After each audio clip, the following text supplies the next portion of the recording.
Ever walk past a business and a beautifully crafted sign caught your eye? That's what we create at Eminent Signs Graphics Inc. Whether you're starting fresh or revamping your brand, our expert team designs, fabricates, and installs signs that truly embody your business's spirit. From channel letters to monument signs, we handle it all. Ready to stand out? Visit us today at 1888 Freeman Avenue in Signal Hill, California, and see the magic for yourself.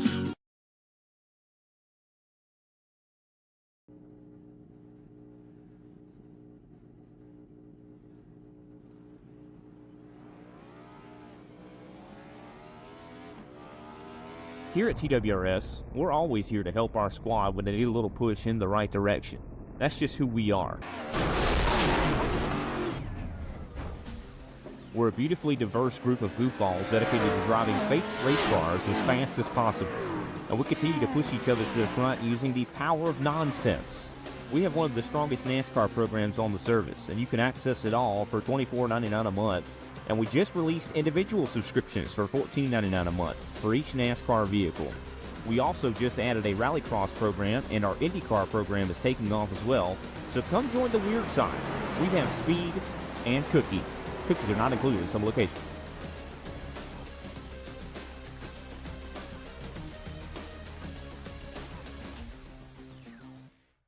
A blind knight that uses echolocation, viewing the dark, treacherous world through sound. Trapped in a dungeon deep, endangered by combatants, where hazards lurk around every corner. Make sound to have vision, or don't and be stealthy. Avoid impaling threats throughout the dungeon to escape. Engage with other prisoners. Rogue Knight I've been hearing about. Could you find the key and unlock my cell? Free them to fight back with more allies. Let's take this guy. The Dungeon Labyrinth has many paths and even more traps. Struggle through the darkness to find your freedom.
Presentation.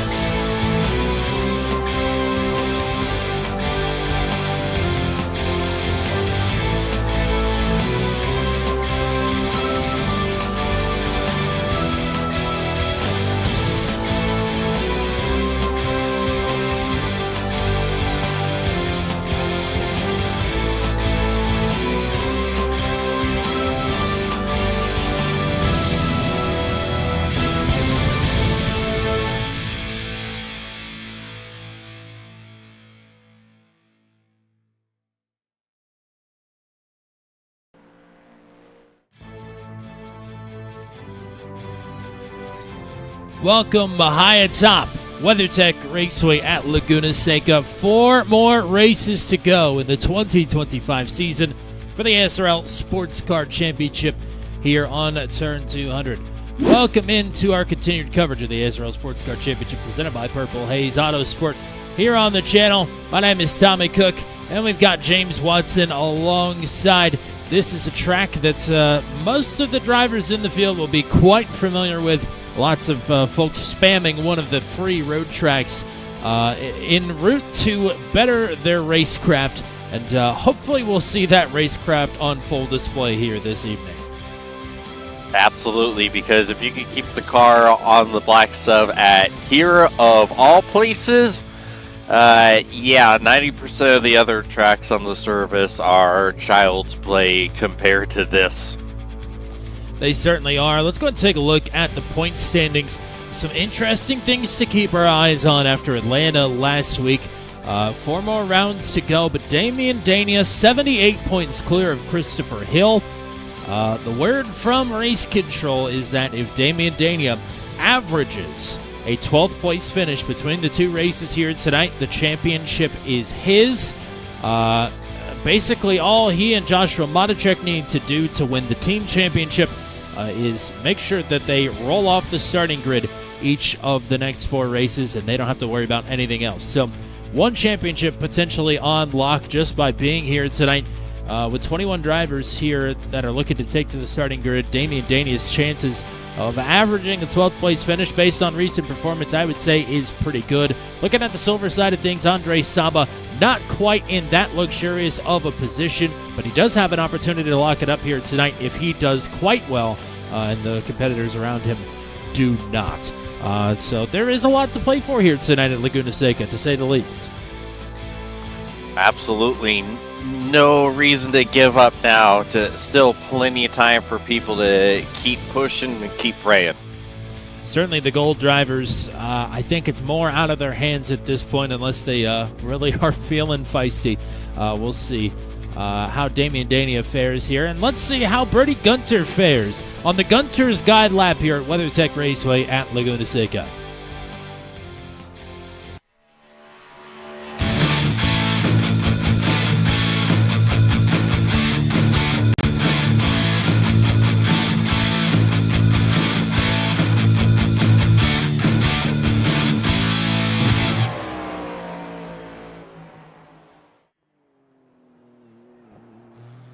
Today I took you around a lap Laguna Seca in our Eminent Signs Graphics Acura NSX. Besides, you have a flat-out left-hand of turn 1, where you'll climb the hill before beginning your descent down to the hard braking zone of turn 2. Here as you enter the dreaded hairpin, you'll slow the car all the way down the first gear before hitting a double apex 180. As you get back on the power, you then go from the right side track to the left, pair yourself with the 2 right-handers of turns 3 and 4. Both being very flat, medium speed corners, you can gain a lot of time on your fellow opponents and get these right. As you carry momentum out of turn 4 into this longer straight, then have a good passing opportunity in the turn 5, you can dive the inside. As you get hard in the brakes, then climb the hill, having a bunch of grip on the apex, making sure at the washout and exit and getting an off track. Turn 6 is a very high speed corner, you can carry a bunch of speed as long as you don't hit the curb or run off an exit. This takes you into another uphill climb of very hard straight. As you reach the top, you get hard in the brakes for the infamous corkscrew, getting always slowed down before setting off the 5-story drop, carrying as much speed as you can. This takes you continuing downhill into the rainy curve, as you're carrying your momentum through, for once again slinging the car from right to left in the turn 10, a very high-speed banked corner. Finally, you get on the brakes one final time in the turn 11, a hairpin type corner, using all the runoff on exit you can to keep your speed up, take you back front straightaway. And that's just one lap around here at Laguna Seca.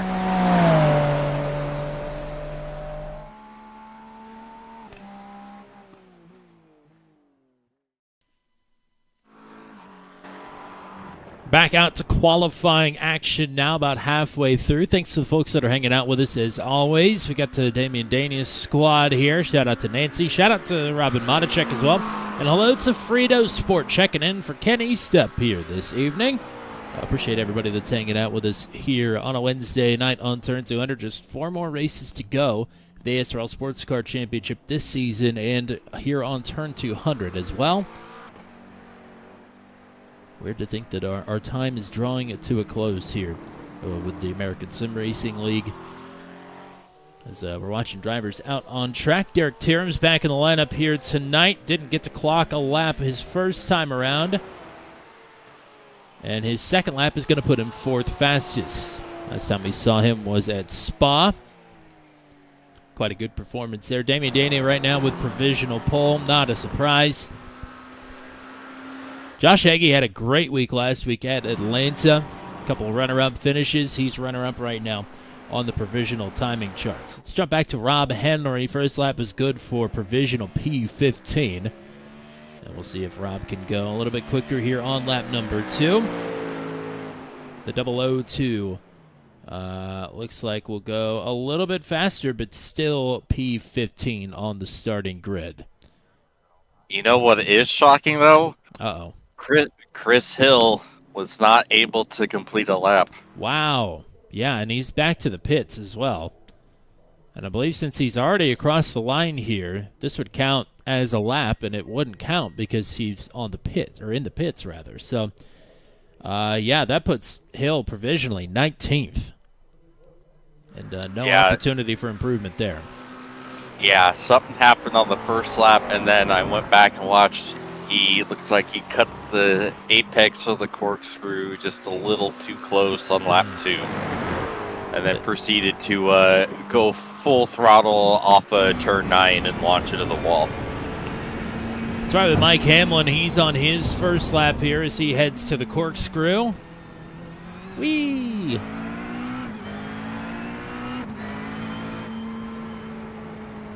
Around the rainy curve. There's ever a section to get the gyro cam going, it's this section. Oh, we'll get it, partner. Don't you worry. Yes. the violent change of elevation going to the corkscrew down in a rainy curve in turn 9. You feel like you're being thrown all over the place. It feels like you're in a roller coaster, honestly. Lap 1 for Mike Hamlin, 9th fastest, and he's going to go for another one here. He's got plenty of time to post a lap here. He is the only driver on the clock right now. A couple other drivers out there making practice laps, Corey Rutherford and Derek Tierums. But their qualifying runs are complete. Only other driver that has left to make an attempt is Dave Seats. And he is not out on the track, so don't think he'll be able to get a lap in.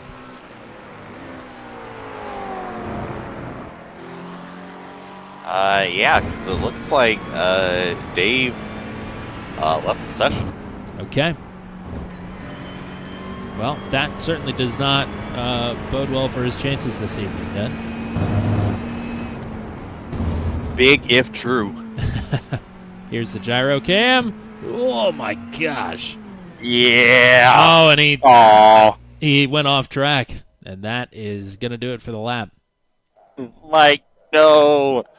How could you? He'll have to settle for 15th. Corey Rutherford now the only other driver out on track with a minute and a half to go. And he is going to pull it in. So that is going to do it for qualifying, but we still get to sit here for the next 90 seconds. I mean, Laguna Seca is a fun track. It's going to be in the dark here as well. Lots of talk about additional lighting options for some of these cars. Sounds like some of them don't have those additional lighting. I mean, racing in the dark is already tough. I would reckon that this is probably one of the tougher tracks to pull it off at. Absolutely, because it's narrow. If you dip a wheel off in any part of the track, it means certain doom. And you also have to keep an eye out for those cockamamie sausage curves on the inside of practically every apex. And it launches you over to Santa Cruz if you hit one, especially if you hit the one in the kink leading up to the corkscrew. All my homies hate that corner. Everyone talks about how difficult the corkscrew is. That kink is the hardest corner on the track, and I will die on that hill. Well, I mean, and I will die on the hill right before I make it to the corkscrew because I hit the curb. I was gonna say you'll die on the top of the hill, probably somewhere in the middle, and down at the bottom too. It sounds like. Absolutely. There's going to be plenty of that going around, don't you worry. We haven't had to showcase Laguna Seca on the channel very many times. ASRL came here the first season that we had them on board. We did, of course, we did the Thunderdome Revival here, which was always a blast. And we did a Venom Truck Series race here, and I think that's been it. So this is only maybe the 4th or 5th time we've gotten Laguna Seca on the channel here. So excited to have it one more time here on to turn 200, and excited for round number 23 of the season for the ASRL Sports Car Championship to hit the starting grid. And there we go. Damian Daniel with the quick time in qualifying with a 1:29.08. Congratulations to him. We moved to the outside of the front row. Joshua Haze will be there right where he finished both races last week at Atlanta. Joshua Madacek was very fast in practice, second quickest overall. He is third fastest on the timing charts, and he'll lead the silver division to the green flag from the inside of row number 2 with Matt Schlosser to his outside. Aforementioned Venom Truck Series race here, he was a podium finisher. Derek Terms and Johnny Alford on row number 3. It's Jarrell Williams and Alex Hallen, teammates on row number 4. Mike Hamlin and Joshua Rutherford on row number 5. Nick Batista, Andre Saba will make up row number 6. It's Brian Deese with a hole to dig out of here across the course of the night. He'll start in 13th to the inside of Joshua Muir. It is Renee Garcia and Rob Henry on row number 8. Travis Fleming and Corey Rutherford on row 9. Kenny Sepp and Christopher Hill make up 20 starters. Doesn't look like Dave Seats is back in the session.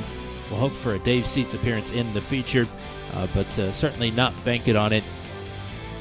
As drivers lining up on the starting grid, we are waiting for your pole sitter, Damian Dania, and also waiting for Travis Fleming. Fleming appears. Dania has yet to appear. And the good news from last week to this week is the pace car is out there.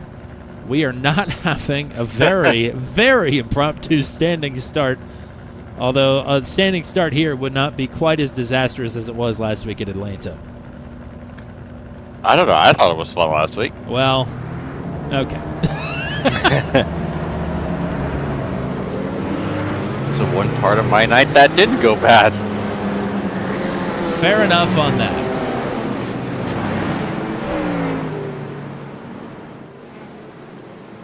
Well, this is going to be interesting.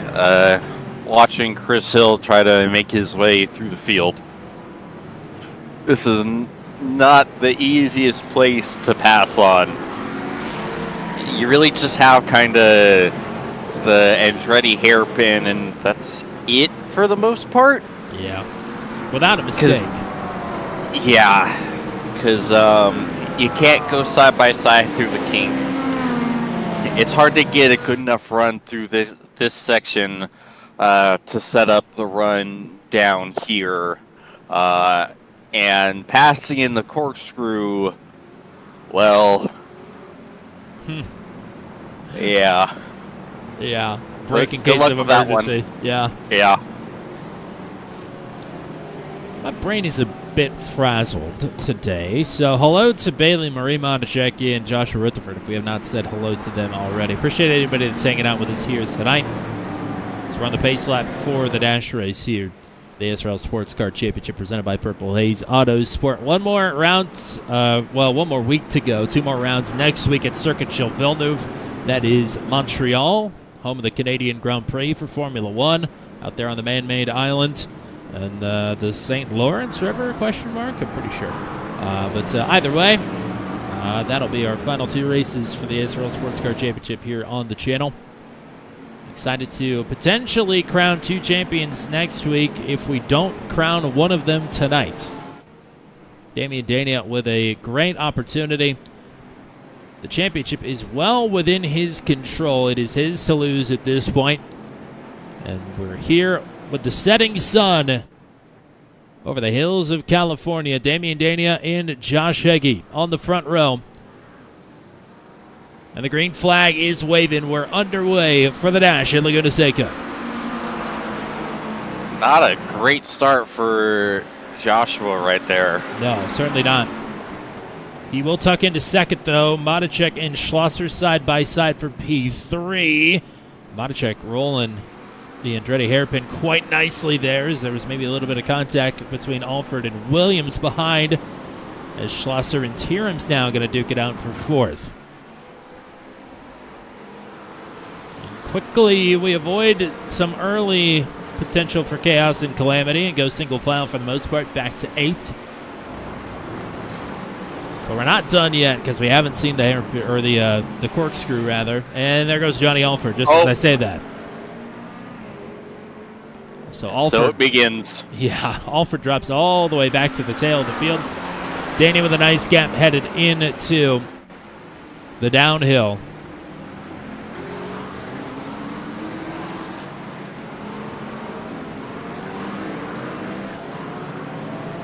Pretty clean. You're Yeah, right, we though. didn't. This section after the corkscrew is sneaky difficult, to say the least, I think. Yeah, because the entries to these corners are really kind of confusing.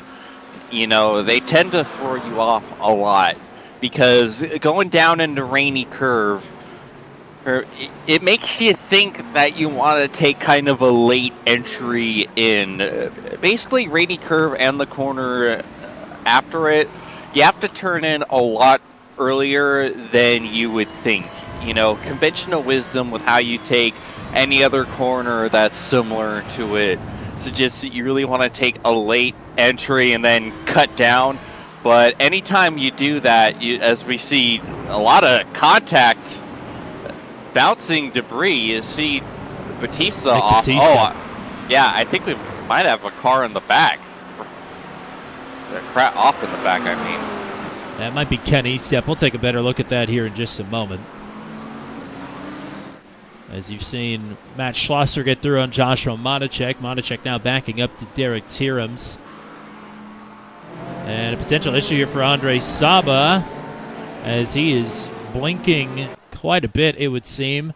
May have disconnected from the session. We'll keep our eye on that here, as that is bad news for Saba, who has an outside chance to clinch it tonight, but that is certainly going to wipe that out if that is the case.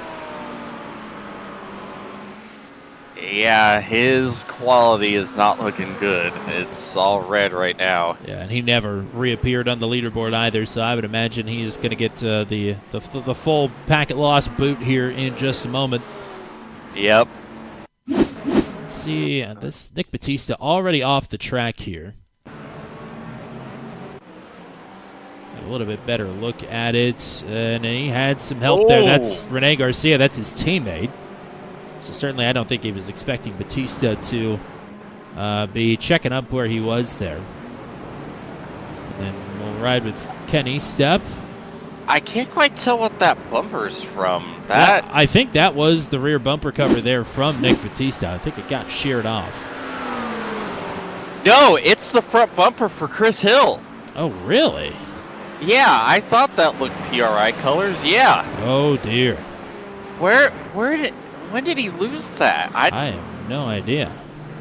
We saw it flopping around by Batista. So, but we were too busy following along with what happened to Batista. Oh, did he? He run into the back of Ray as well. He didn't have enough time to check up, and well, there's that. Back up to Monacek in Tierums, as Tierums going to what make that send. dive into turn number one. Yeah, if you're sending it into turn one, you got to make sure you get that pass completed ASAP, because as we saw a lot in the real life Indy race on Sunday, if you can hang around the outside, you have a fantastic opportunity to take the position back. So you got to make sure you get that completed as soon as possible to keep them from trying to have any opportunity to keep you from finishing that move. Monacek still learning the ins and outs of road racing. I mean, he's putting up great lap times. He's got this circuit pretty well figured out, but that's I think the second or third time he's already been overtaken in this race into turn number one. I'm sure probably partially just being respectful in the fact that he has got the top silver position pretty well in hand at this point. He's 9 seconds clear back to a damaged Rene Garcia in the 10th overall position. Still riding inside the top five. And again, all he and his teammate who's leading the race right now, Damian Dania, need to do between tonight and next week is not DNS. It is have to roll off the starting grid. And I think even if, one of them has some kind of internet issue, their performance of late has been strong enough that they don't really need to worry about it. That's one less thing on the mind here. Yeah, and speaking of internet issue, Andre Saba has still not reconnected, which means that if you're Brian Deese, you have to be getting a move on here and trying to get as many positions as possible. As unfortunate as it is for Saba, and you never want to win a championship or a race off of someone's major misfortunes such as connection issues. You know, at the end of the day, this is still a racing series and you still want to win. So might not be how you want it to, but there's still a massive opportunity here for Brian Deese to kind of take this championship, at least get himself back into a much closer position. Ooh. So he's got to make up as many spots as possible, especially if Saba isn't able to get back in tonight and he has the opportunity to gain even more ground in the feature race. So big opportunity for Brian Deese here. We were talking about last week how Andre Saba didn't really perform as well as we were expecting, but our opinions on his performance didn't matter because at the end of it all, he scored really well. He got good finishes in both races just because of the nature of the carnage of the event. Ended up on the podium as that is Rene Garcia around, and that will promote Brian Deese now to second in class, and Garcia will drop down to P15. But yeah, even with the point situation last week, we talked about it being an off week for Saba. He still put an extra 10 points back to Deese.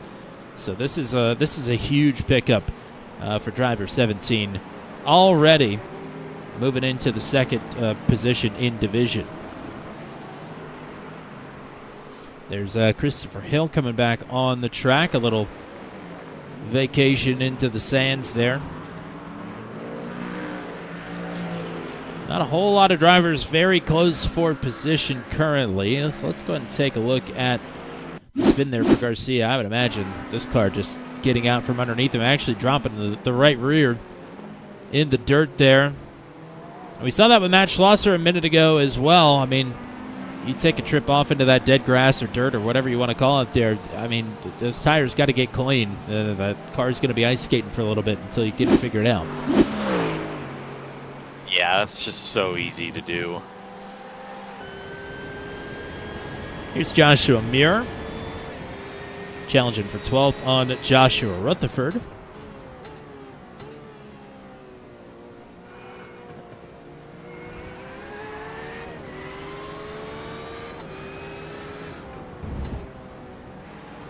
Saw Rutherford take that later exit, and he was able to carry a little more momentum off of the corner compared to Muir.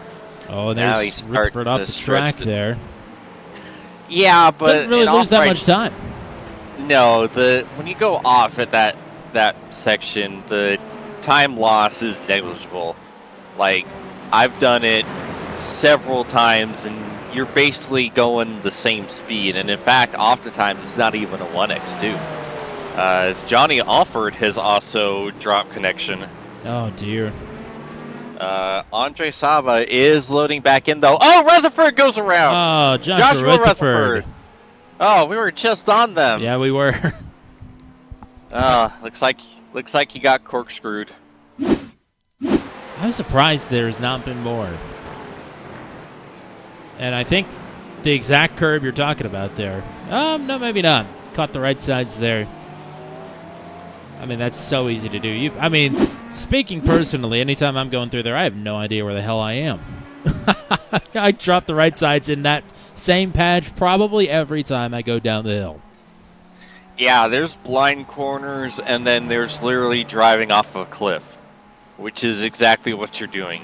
Pretty much. So you're just kind of pointing in a direction and hoping for the best at that point. But yeah, he caught the dirt with the right sides, getting on the power, and just like that, Rene Garcia just looped it.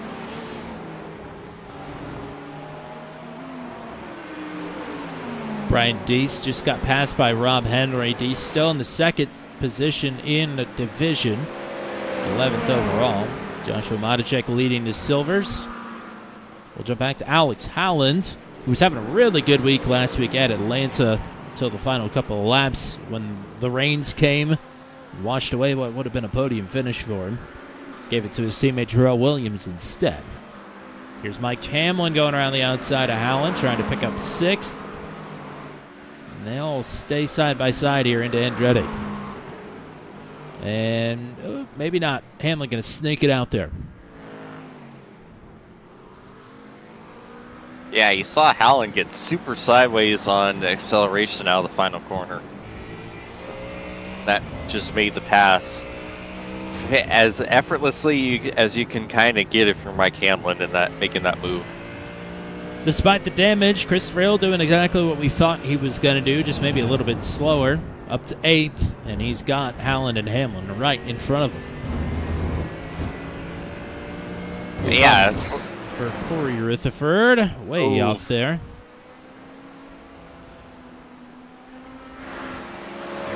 Back up to Hill.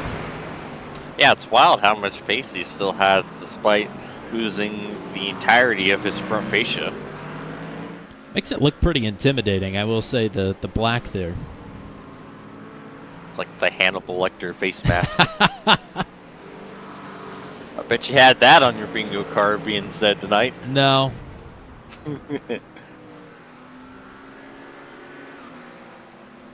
But it's really fast with some fava beans and a nice Chianti.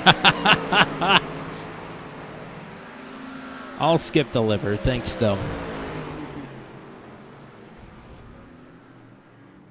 Ooh, lots of drivers off track there in the final turn. I think monkey see, monkey do just a bit. Mirror, Travis Fleming, Rene Garcia all went off. As Garcia trying to pick up this spot here on Fleming for 13th. And he's got it. There's Brian Deese, and this is Joshua Mir chasing him, and this would be for position in class.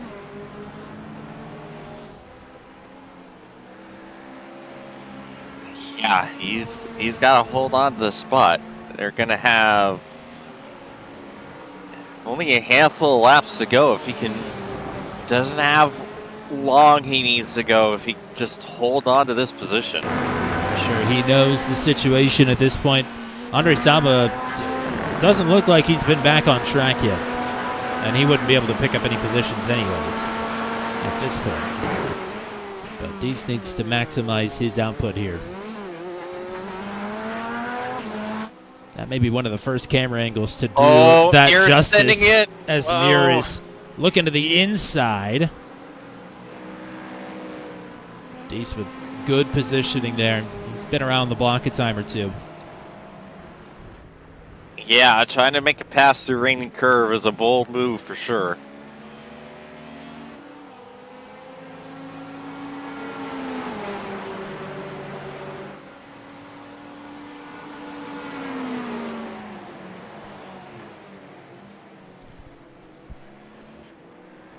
Hamlin, Howland, and Hill drawing back nearer together up in front of this. We'll keep our eye on Brian Deese for now. Actually, Hill is really knocking on the door here. Times like these, you need the picture-in-picture.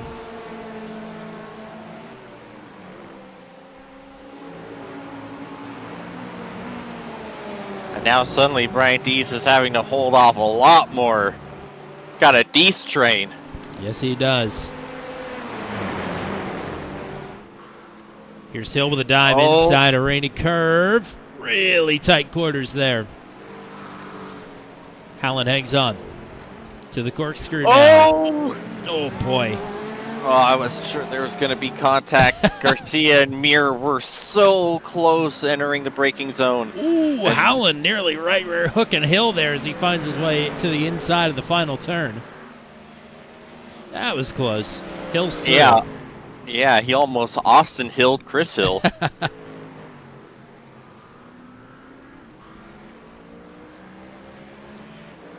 All right, back to Brian Deese. Mir, Garcia, and Travis Fleming, throw him in there for good measure, too.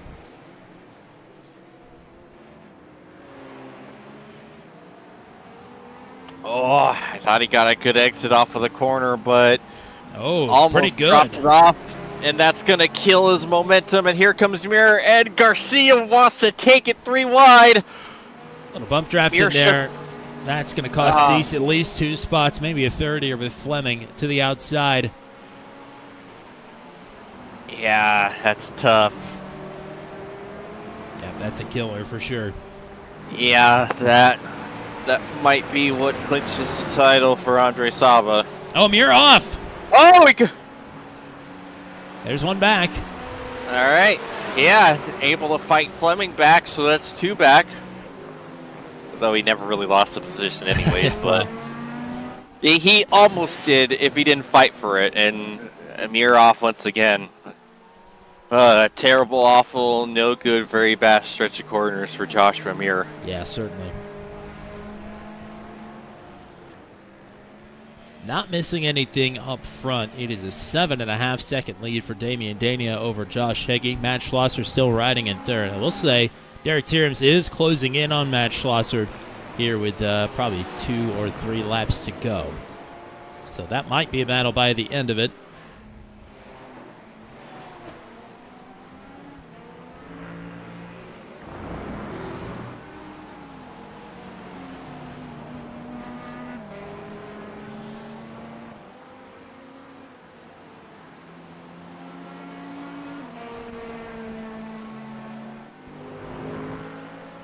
So far, the gaps have seemed to plateau so far.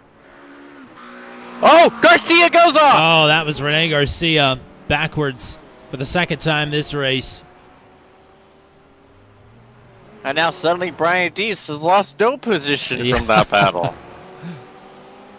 It's like magic.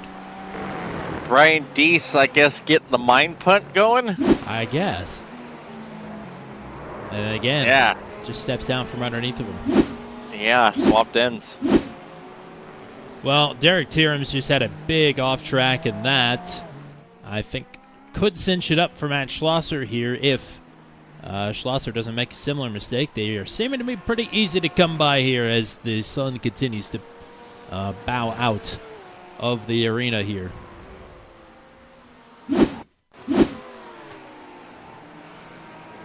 Oh my goodness, he caught air there on the sausage curb. He's lucky to be not impaled, let alone driving. I am once again asking why motorsport sanctioning bodies think that that's a safe and sensible solution. Yep.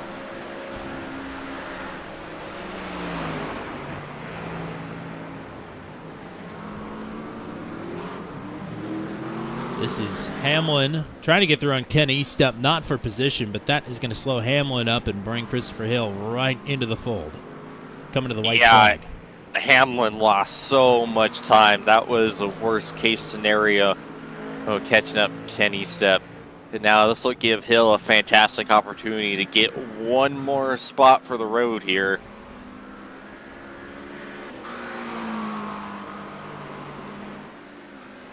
I'm not good with averages, but I don't know if Damian Dania can bring this home in 30 seconds, if there is a world where he can be caught.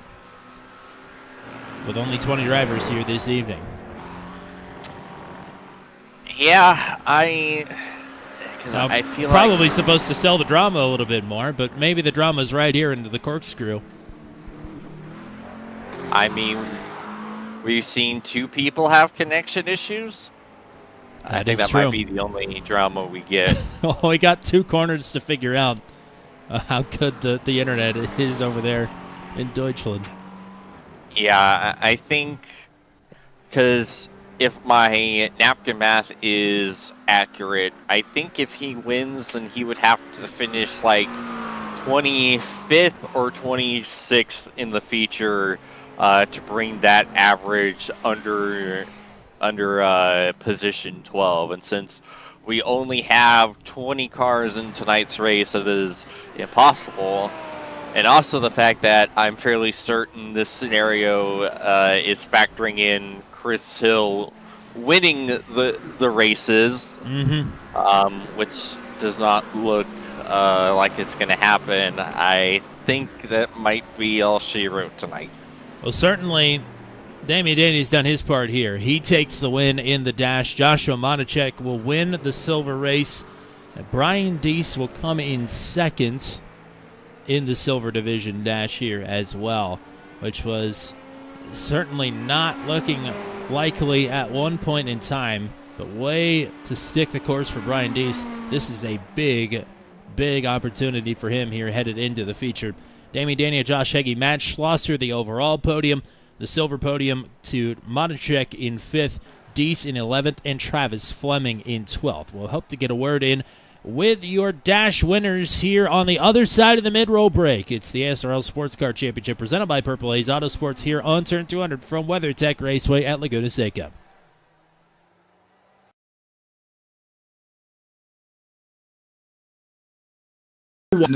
Starting fresh or revamping your brand, our expert team designs, fabricates, and installs signs that truly embody your business's spirit. From channel letters to monument signs, we handle it all. Ready to stand out? Visit us today at 1888 Freeman Avenue in Signal Hill, California, and see the magic for yourself.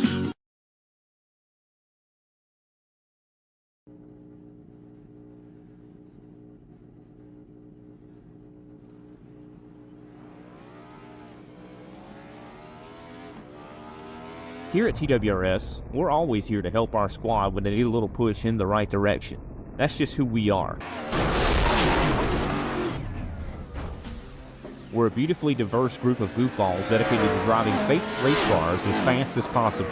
And we continue to push each other to the front using the power of nonsense. We have one of the strongest NASCAR programs on the service, and you can access it all for $24.99 a month. And we just released individual subscriptions for $14.99 a month for each NASCAR vehicle. We also just added a Rallycross program, and our IndyCar program is taking off as well. So come join the weird side. We have speed and cookies. Cookies are not included in some locations.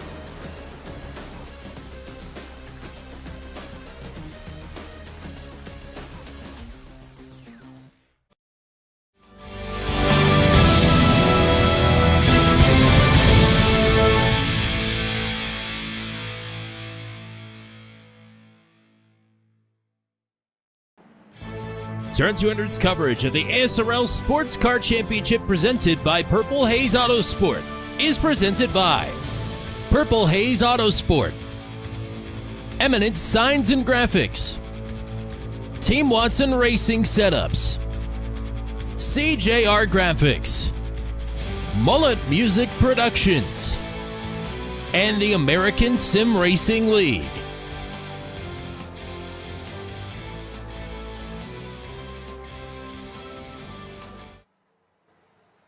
Darkness has fallen over Laguna Seca, but it's a little bit brighter for Team Fastish right now, who will take a sweep here in the dash race, and we'll throw it to James Watson, who has your silver winner.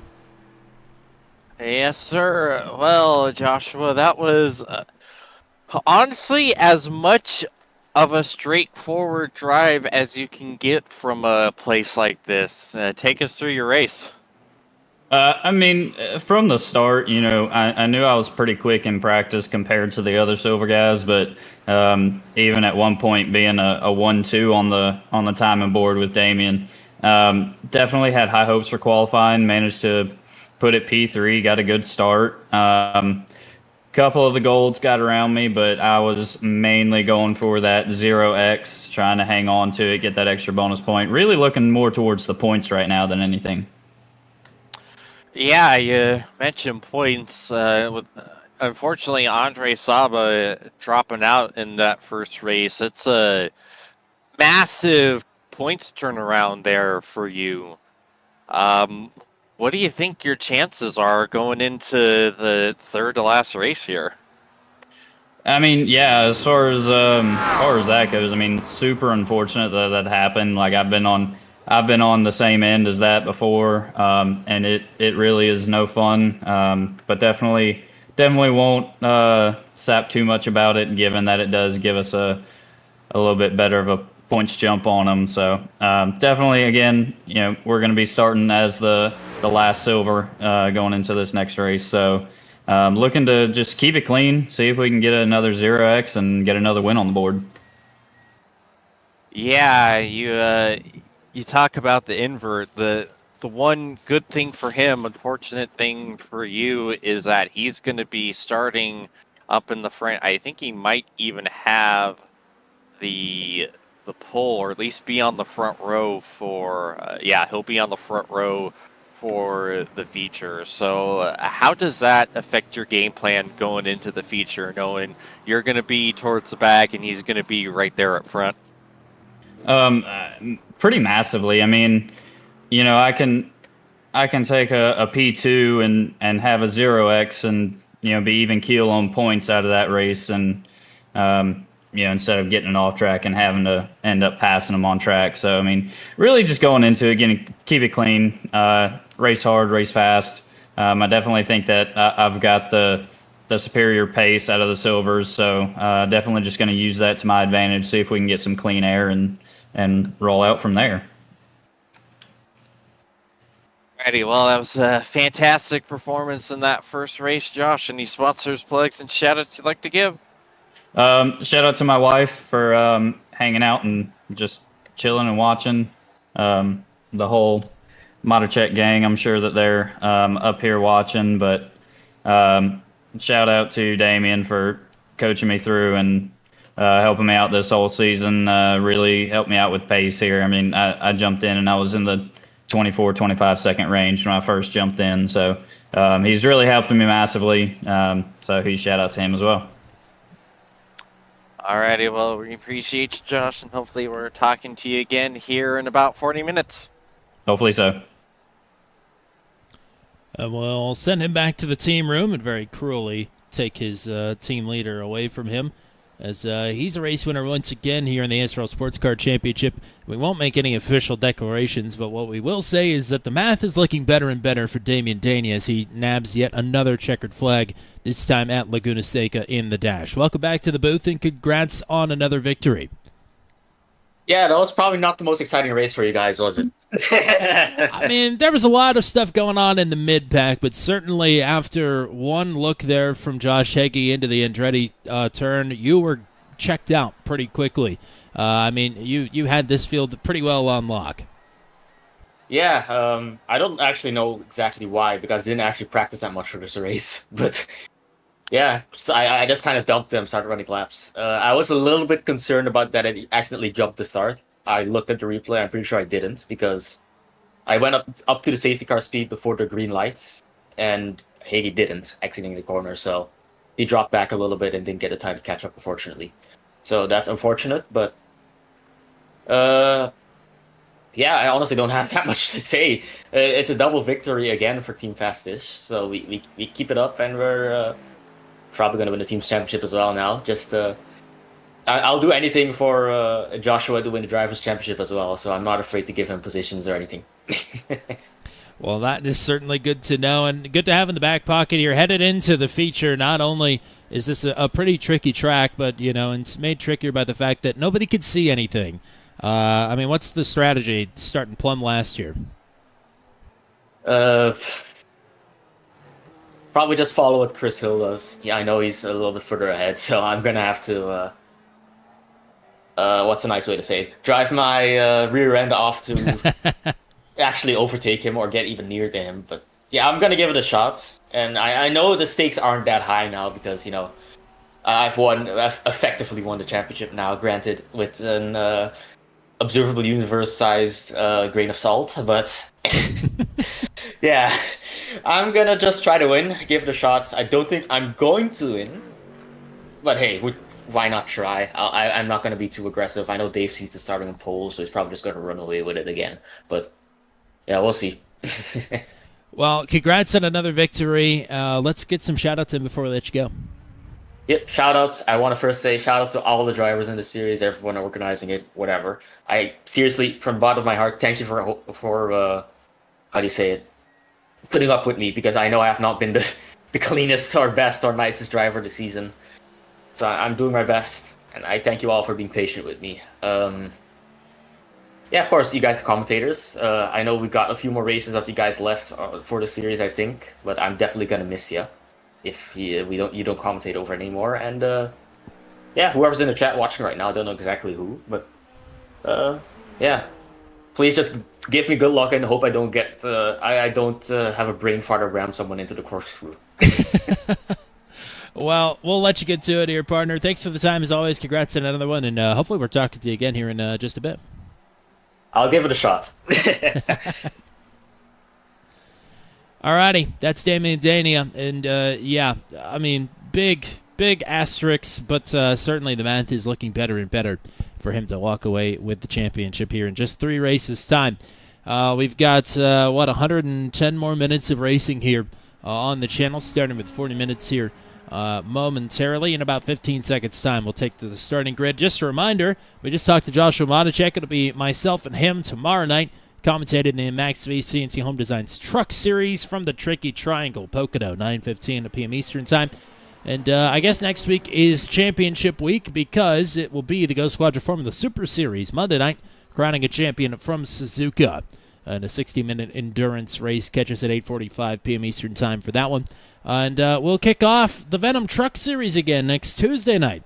The Rocket Man Memorial 85 is on tap from Daytona International Speedway at 8:30 p.m. Eastern Time next Tuesday night. It's time to go racing for the final 40 minutes of the night here from Laguna Seca. And starting on the pole, if he's here, I'm not sure if he is or not, but Dave Seeds has it provisionally. Andre Sabel would be to the outside of the front row. Johnny Alford and Corey Rutherford on row number 2. Kenny Stepp and Joshua Rutherford on row 3. Joshua Muir and Rene Garcia on the 4th row. Nick Batista and Travis Fleming round out your top 10 starters. Brian Dees and Rob Henry on row number 6. It's Terrell Williams and Alex Helen, who will be on the next row. Christopher Hill, Mike Hamlin, Joshua Monacek, Derek Tierham, Matt Schlosser, Josh Heggie, and Damien Dania. 21 starters. Looks like we're taking to the grid, and Dave Seats I'm not showing on the grid. A few pit lane starts as well. Going to shake things up. So I think that'll put Andre Saba and Joshua Rutherford on the front row here, if I am not mistaken. I'll tell you this much, folks. You're not seeing anything. That's how dark it is. I mean, it is the dead of night. And, yeah, we're going to be struggling a little bit, I think, to make out odds and ends of who is who for a little while. Certainly these headlights and the endurance lights help a lot. Yeah, because anything else, and it's pitch black. Absolutely. So I think the front row actually will be Andre Saba and Joshua Muir. Rutherford will be there third with Rene Garcia. Nope, with Nick Batista there on the second row. A couple of pit lane starts, things get shuffled around a bit. But Saba with an opportunity here. He needs max point scoring after, through no fault of his own, a disastrous dash race. Yeah, and he's in the best position to do so. All he needs to do is just keep it on the track here. He's going to be starting second, essentially first.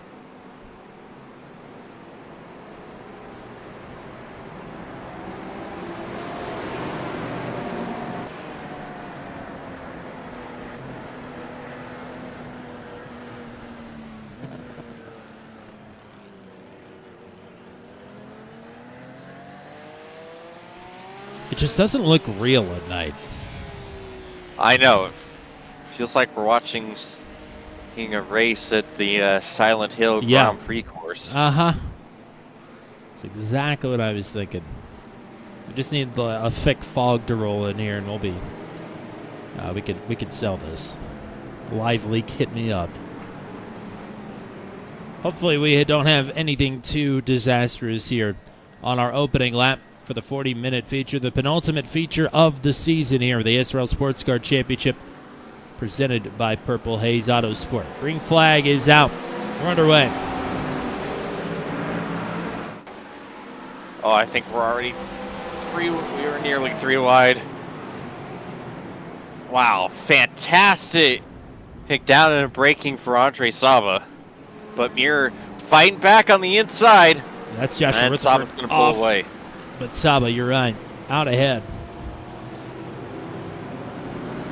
All I see are headlights. Yeah.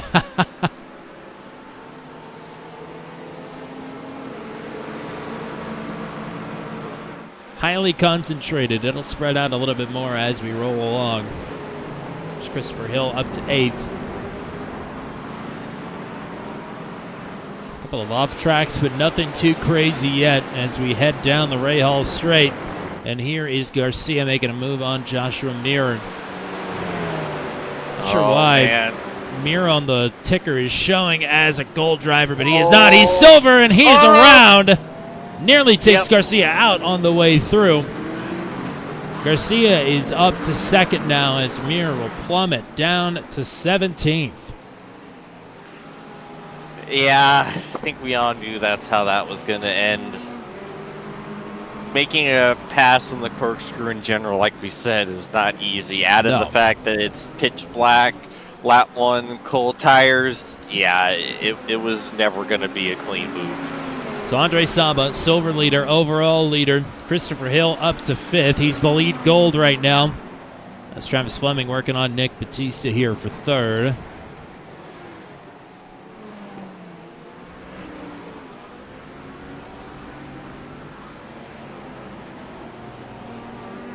And everybody except for your top 2 is still pretty tightly compacted.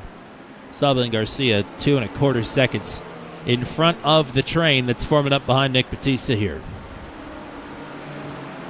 Here's Hill with a dive.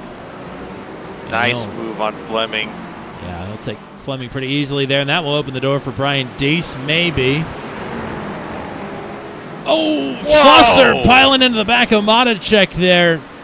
That was very close to being potentially the end of both of their races. That could have snowballed quickly. That is going to allow Mike Hamlin to sneak through here. Hamlin up to 7th. Matacek back to 8th. Schlosser still riding here in 9th. Yeah, that's not what Matacek needed. No, certainly not. Oh, Travis Fleming with a problem. He is way off and coming back in the middle of the track. Oh, my Lord! Oh no! That was Josh Heggie, and that was grotesque. Oh no! Dear Lord. I don't even know what to think about that. Let's try and find, we got battles for 3rd. That made our scoring go absolutely wild. Things are not correct on the scoreboard right now. It's showing Travis Fleming as the leader. I think, I don't know. I hope he doesn't have a motion rig. That's all I can say. Oh my God! Dear Lord! He hit him so hard it knocked him into first place and Matacek off. Oh dear! Matacek now going to fall. I still don't know what position is which. I think he's in 14th, but he's showing P16 right now. After that little incident there.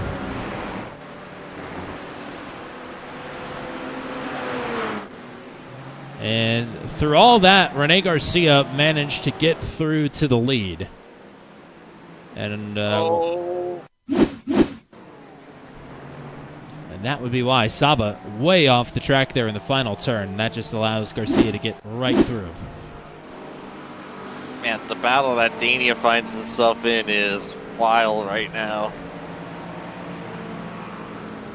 Let's give you an idea of what these drivers see.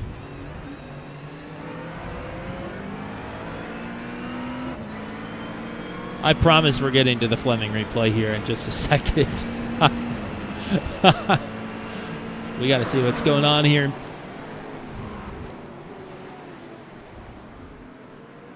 Rutherford swinging it way out wide. Dania nearly dumped there by Tierams, who had to check up.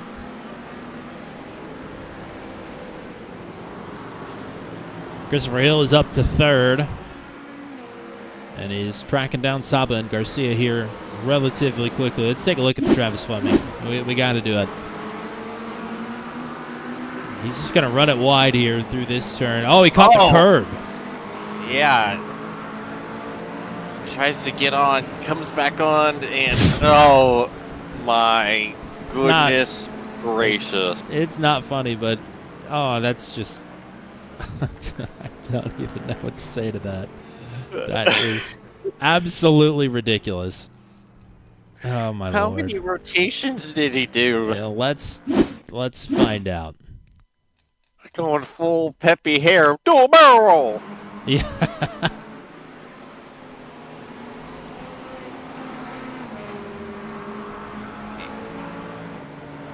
Yeah, I think that 1, 2, 3, 4, 5. I think 5, 6, 7.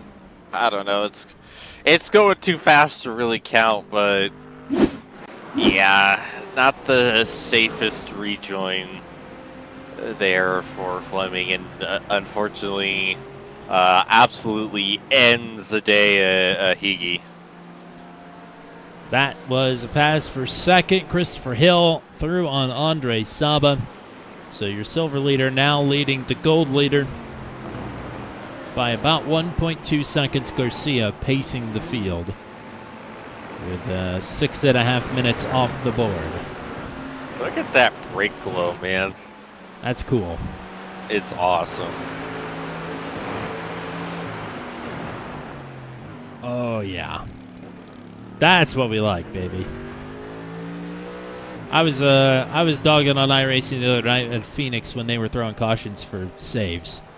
But you can't knock that hustle. That's the good stuff right there. Damian Dania with his hands full. He's got Brian Deese in front of him. This is for 7th. If he can find a way through.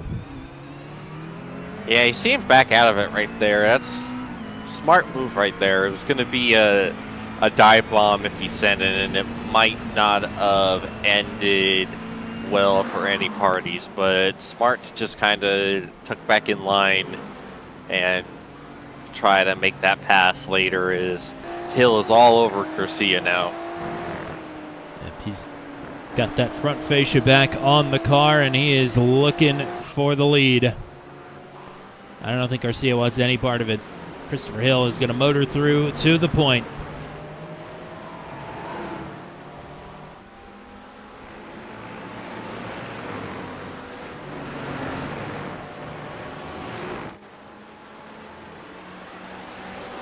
I think Saba went wide off of the kink right behind them. Yep, lost his spot to Hamlin, I believe. Yes, he did. So Saba moving backwards, still in the silver spot right now. Nick Batista about 4 seconds behind him. Let's take a better look at that if we can. Yeah, that was Saba just a bit wide there, and Hamlin right through him. Easiest pass Hamlin will make all night. Yeah, probably. Here's Danny now to the inside of Brian Deese, and he has got it done. This showed another problem for Travis Fleming. Remember, they do get one fast repair. Yeah, he just retired. So he is out as Dania sizing up a move here on Nick Batista. That was very close. Oh. Now Derek Tierms looking for anywhere to get through. Can't find it.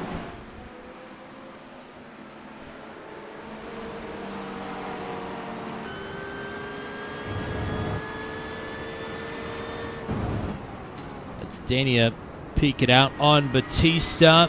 He's got it. Tierms looking to follow through, but won't.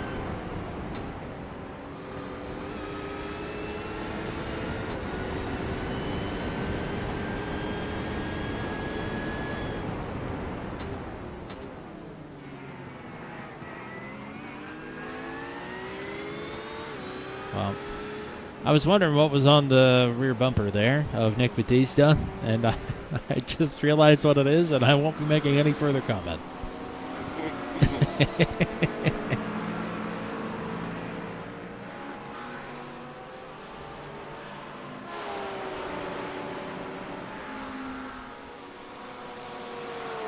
Saba and Schlosser about to duke it out here for 4th, as Hamlin nearing Garcia as well. So a couple of good battles here inside the top 5.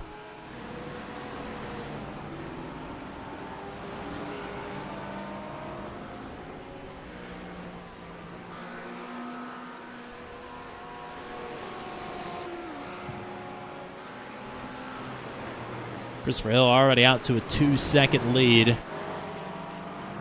Mike Hamlin's had a couple of times where he's had fantastic pace and has not got the finishes to go with it. Thinking in particular back to Willow Springs, where he had that race on Lonk and ended up upside down in the gallery.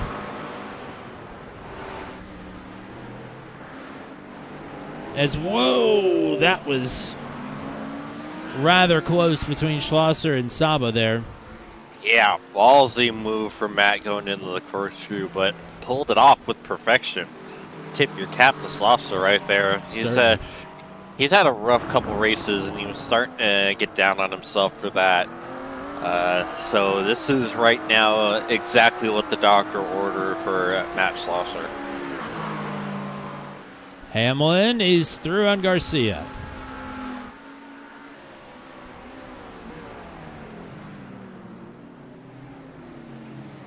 At 2.8 seconds now with clean air in front of him. We'll see what kind of laps Mike Hamlin can pipe into here. Speaking of lap times, Damian Daney back there in P6 just clocked the purple one at a 1:20.54.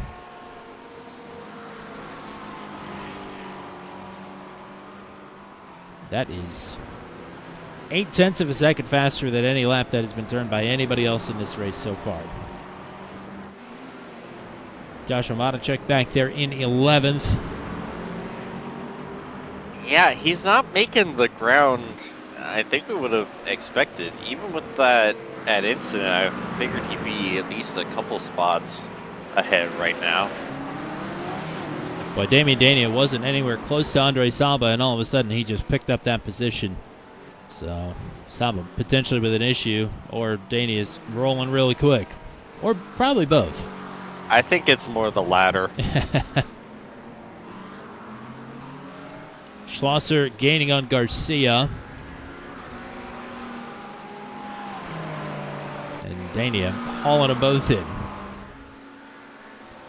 Last time by for Mike Hamlin, 120.160 versus a 121.48 for Christopher Hill. So Hill still outpacing the driver closest to him on track, but he is not outpacing either Matt Schlosser or Damian Daney, who are both down into the 120s.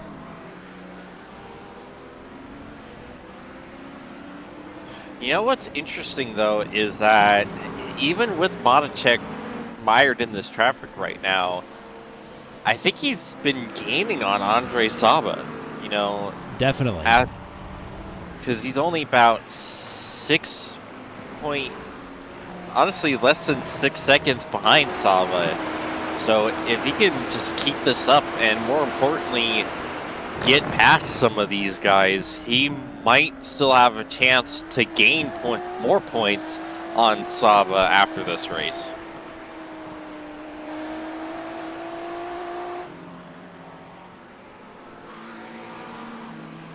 Garcia getting his elbows out a little bit. I mean, he did put up a decent fight with Mike Hamlin there after letting Christopher Hill go through for the overall lead. Hamlin had to work a little bit harder, and Schlosser harder still. Damian Daney now only 6 seconds, 6/10 behind, as that is Joshua Maticek around. And he will drop down to 12th now. Big gap back to Joshua Rutherford, so 12th is where he will be as long as he doesn't have any damage. There's Maticek, the white car there. Taking a dive to the inside, caught the curbing there. That is unfortunate. He just got by Brian Dees. He might really be kicking himself after that one. Not only the positions he lost from that, but the potential positions he could have gained, that might be the difference. So Schlosser makes the dive into turn number 1 on Garcia. Garcia has to check up to not pile into the back of Schlosser, and that opens the door up for Damian Daney to get through. So Schlosser to 3rd, Daney to 4th, and now Garcia back to 5th. Garcia still the silver leader, but he's got 3.5 seconds back to Andre Saba now, who he was battling with earlier for the overall lead. So we'll keep an eye on those lap times in that interval there. But it is golds to the top 4, and the 2 lower drivers are the 2 faster drivers right now. In particular, Damian Daney, who is going to be looking to move through on Schlosser, I would imagine, pretty quickly.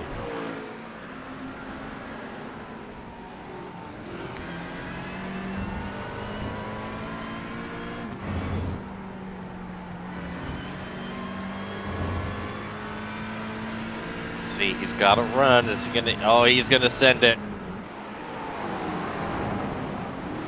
Schlosser hanging it out wide, maybe looking to come back with a run here, but Damian Daniel has the spot.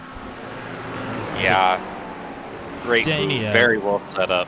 On to the podium.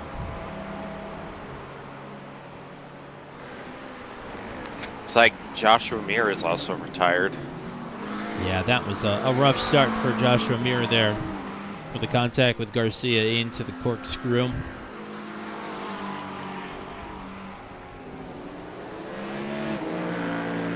We'll look back quickly at Nick Batista and Alex Howland here for 8th.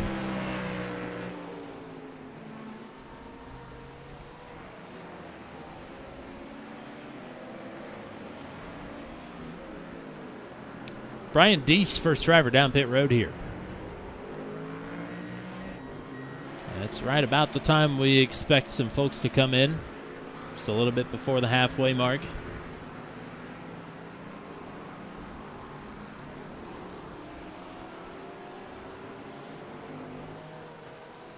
Well, looking at the lap times, Andre Saba not catching Rene Garcia. Garcia putting in pretty good lap times here in the 1:25.9s.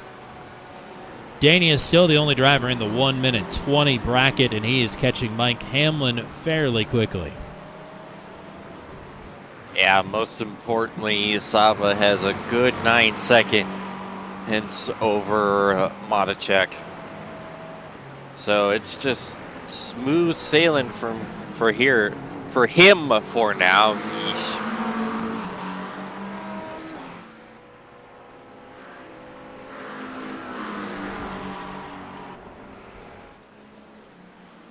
Dania all over Hamlin.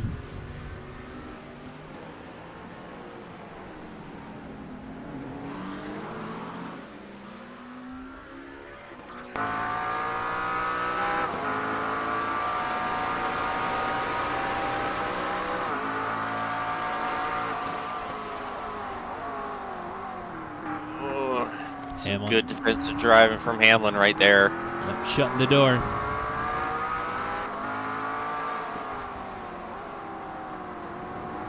Trying to force him to stay wide, and he does, and a quick crossover there. That was close. Hamlin hangs on to third. Now he's got Matt Schlosser to contend with as Damian Daney is up to second. Yeah, Hamlin almost just lost it off of that corner. He did a fantastic job of getting that McLaren back under him. But it ends up being a really easy pass for Dania now. Darrell Williams is down pit road as Schlosser is looking for a way through to get onto the overall podium for the second time tonight.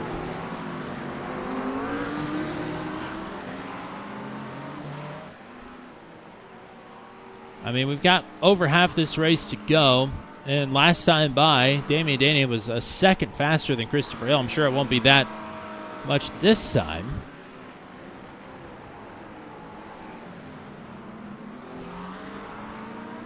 $121.50 for Hill. And for Damian Daney, even though he was battling, he turned a 121.29, still faster than Christopher Hill by 0.2 as Joshua Matichek is down pit road. So, I mean, Damian Daney has got just unreal pace. And the gap is only 3 1/3 seconds right now. But I'm fairly certain that 101 car is the last car that Daniel wants to deal with. Think back a couple weeks ago to that titanic battle they had. Oh yeah, at Aragon. Dania doing everything he could, but Chris Hill, the wily vet, putting his car exactly in the places he needed to hold off Dania. You are certainly right about that. And by the time Danny gets up to Christopher Hill, he's going to be tuckered out, I think it's fair to say. But he is definitely catching Christopher Hill here rather quickly. Gap is now inside of 2.5 seconds.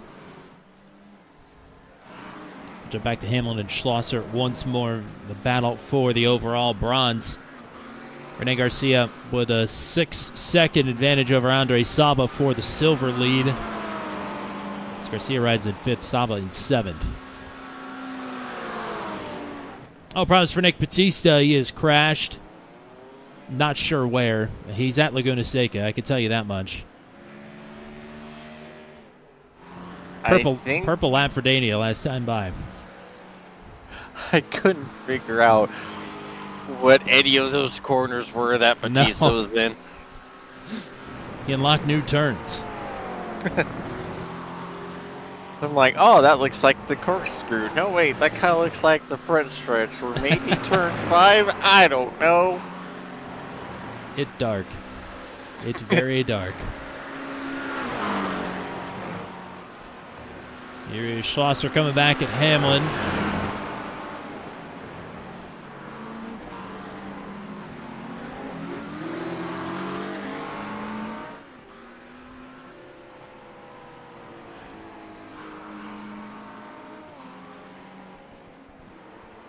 Gap is now inside of 2 seconds for the race lead, as Mike Hamlin is coming down pit road. Yeah, we've gotten a lot of pitters so far. Matacek has also brought it down. Garcia down pit road from the lead of the Silver Division.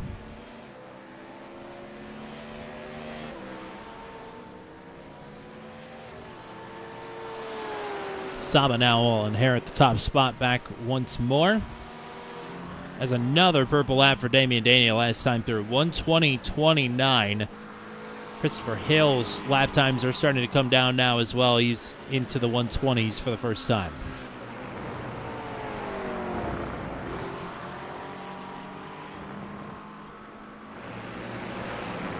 Yeah, talking to Hill before the race, he was hopeful in the future because of how aggressive the Merc is on the tires, that it might be a big advantage with the colder temps being able to get them to fire up quicker and not have to worry about as much wear thanks to these cooler temps. And so far it seems to be working out along those lines, but Dania is still pumping in the heaters right now.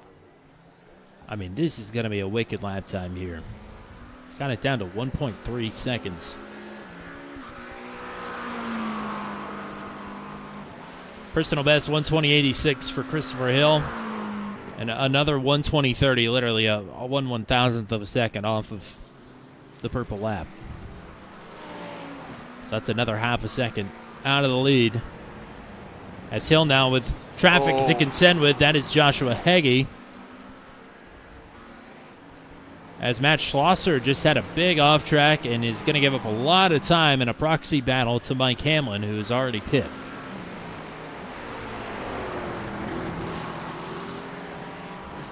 And Heiji not doing any favors to Dania right now either. No, certainly not. Dania catching him in the worst place to get him.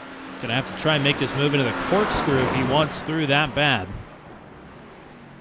And he is gonna pull it off. That's risky business. That it is. Let's jump back to Matacek and Brian Deese battling for position here. I think provisionally this is 4th in the class, as both of these drivers have made their pit stops. Deese was the first driver on pit road. Yeah, it's some good banner. Deese let Matacek go, and Matacek said, "Thank you, sir." And Deese was like, hey, knock it off with that sir business. I don't appreciate that kind of respect. Whoa. As we see Dania inside! They make contact there. That was door to door into the first turn. Yep, a little bit of right side romance. I don't know who's feeling the love more after that one. I don't know about love sick, but I'm sure they're sick of each other. Yeah. Oh, that's Alex Halland way off. He's in that turn 1? some other corner. Yeah. Yeah, turn 1. I think I saw a blue cone. Yeah, that was our only point of reference.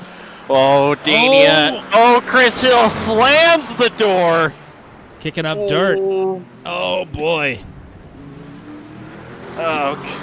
You talk about very clean, respectful racing at Aragon, and That one's already out the window on their first encounter of the night. With the door contact and the big block, it's all fair game here. It was respectful. Whoa! Borderline. Oh my goodness! Breaking in the dirt there, Hill is loose as well. Well, certainly I don't think Dania meant to make the contact there. And absolutely not. Hill, made a big block. I think that's on the table for sure, especially two drivers of their caliber. And now Josh Hage's back in the mix here. And it wasn't a late or reactionary move, so it is aggressive, but we are still in the realm of respect. Like, these two are just throwing haymakers at each other. Now, they are on the very edge of respect. Anything more, we're getting into that no-no territory, but so far, it's still respectable as Andre Saba making his pit stop. But this ended up being disastrous for Danny because now he has to pass Hedgie all over again. Yes, he does, and that is Rob Henry around on pit exit. Yeah, this is a killer for Damian Dania, who is again going to get through on Heggie, who, remember, finished second in the first race earlier tonight, so he's got good pace. The reason that he's in this position, if you're just joining us, was he sent Travis Fleming literally flipping over 8 times down this very straightaway here as the leaders are coming down pit road.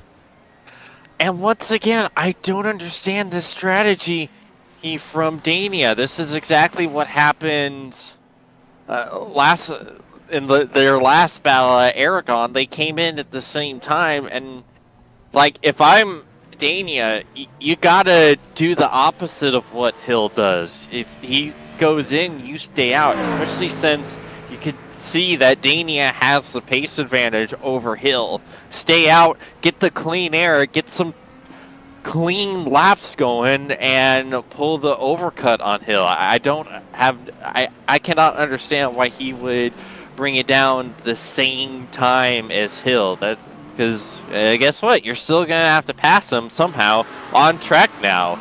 Well, it gets worse here for Dania because he came out 8 seconds behind Christopher Hill. So they have varied massively in their respective pit strategies here. And not only that, Dania now going to have to work back through on Mike Hamlin. So this is still an uphill battle for Damian Dania. I mean, in just the scope of this race, things very much are looking up, to say the very least, in the overall points championship. But self-contained to tonight, Dania going for the sweep. Has a lot of work to do to pull that off. And meanwhile, things are starting to kind of heat up in the silvers, because Matacek is only 3 seconds behind Andre Saba right now after pit stops have cycled through. Oh, side by side through Rainy Curve, Mother Mercy, that's not easy. No, and they're still side by side. Wow. And Dania sweeps up is clear. So move Damian Dania back to second as Hamlin now and Schlosser getting right back to it. And this will be for third now as Derek Tierhams has pit from the lead.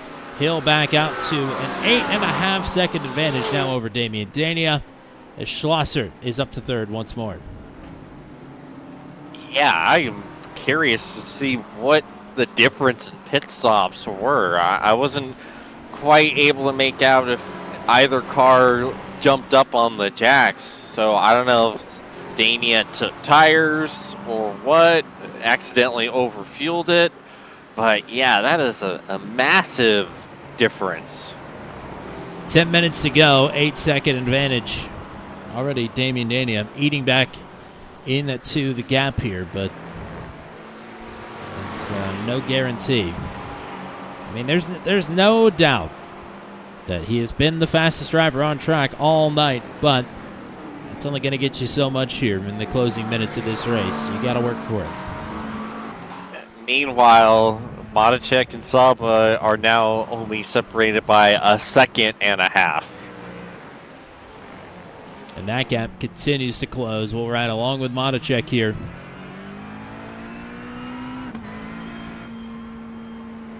multiple drivers just went off track. Alex Allen, Rob Henry, Joshua Rutherford. I think all at different points of the lap as well, but they're all back on.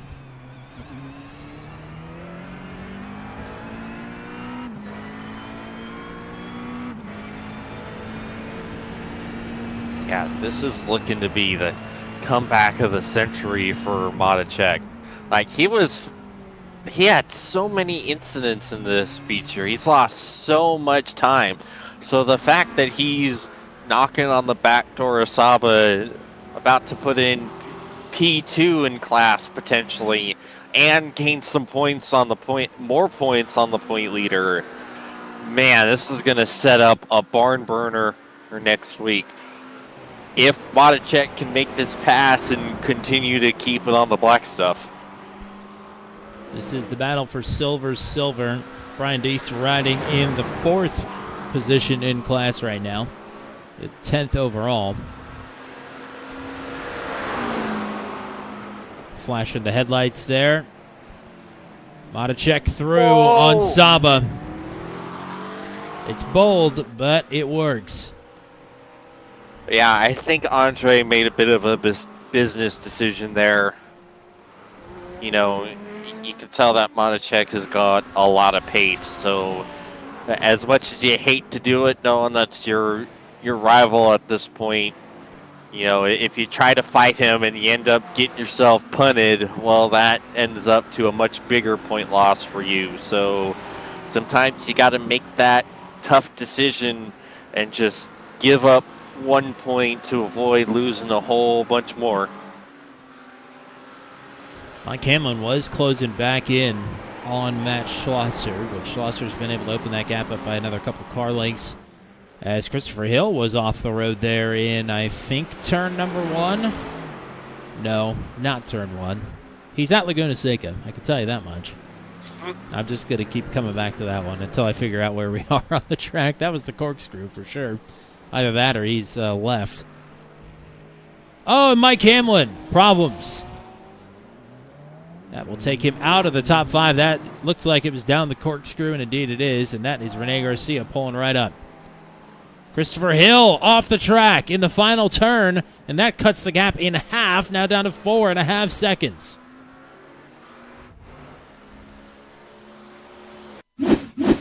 Let's take a look here. And that's actually the penultimate corner.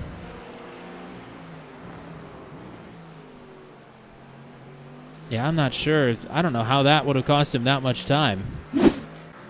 It must have been his off in the next to last corner. That's the only thing I can figure, because that is a decent amount of time sink. So it's 4.5 seconds now for Damien Daney in second. Matt Schlosser in third. It is now Derek Tierums in fourth. Mike Hamlin is back up to fifth. He's left Rene Garcia behind. Corey Rutherford has had an issue as well. Take a brief look at that. Looks to be headed into turn number 1. And a little loop there in the Andretti hairpin.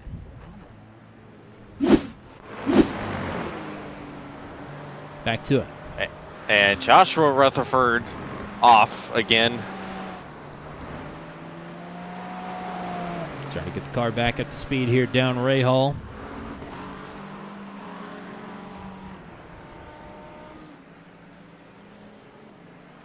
Say progression has slowed a little bit for Daney as he's had to navigate through a couple of lapped cars. This time by, though, another half a second chunk taken out.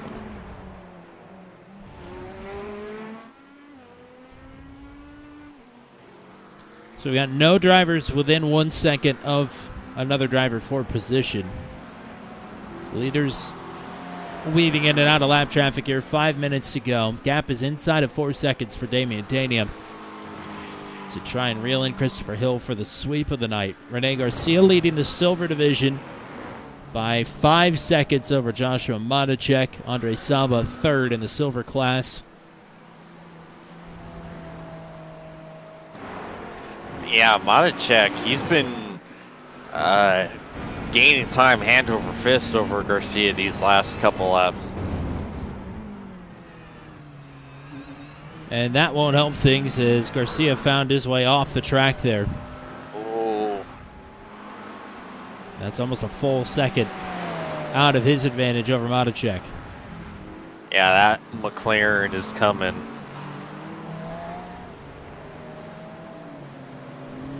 You know, Fastest wants his full sweep of the night, but so far they're looking to be just one short, but still a little bit of time left in this race.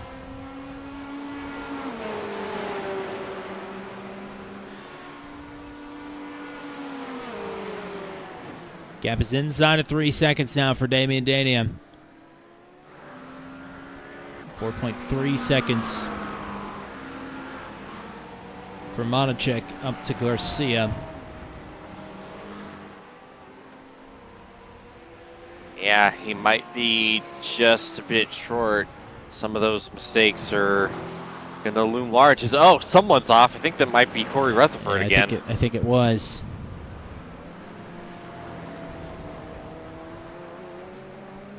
Yeah, I think Dania won't hear for sure, I would imagine, on the pit stop there.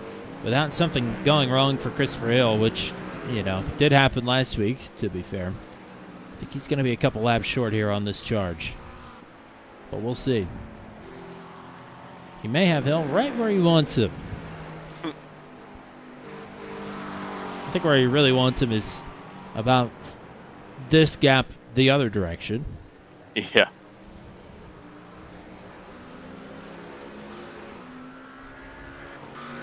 We'll give an attaboy to Josh Hagee, who has stuck it out, and he is reeling in Rob Henry for the 11th position.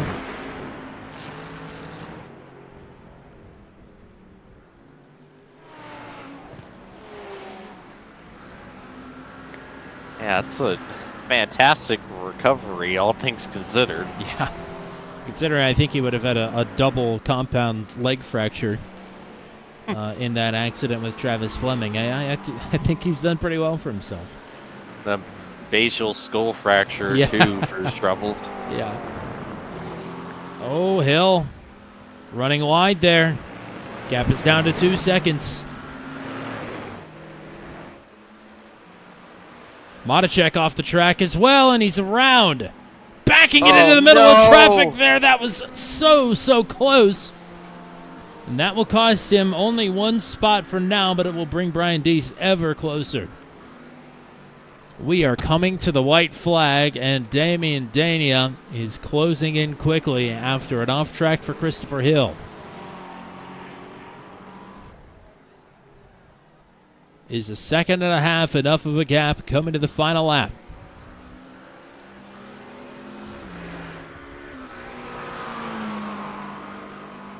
One to go.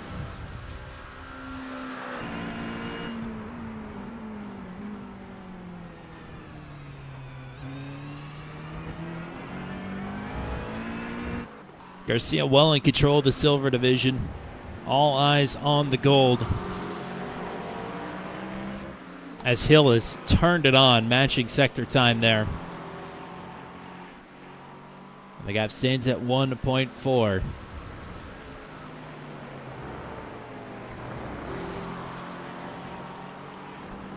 This is where Hill went off last time.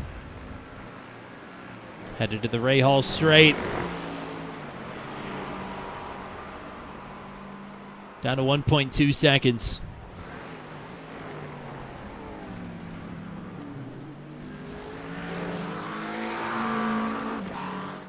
Another couple laps.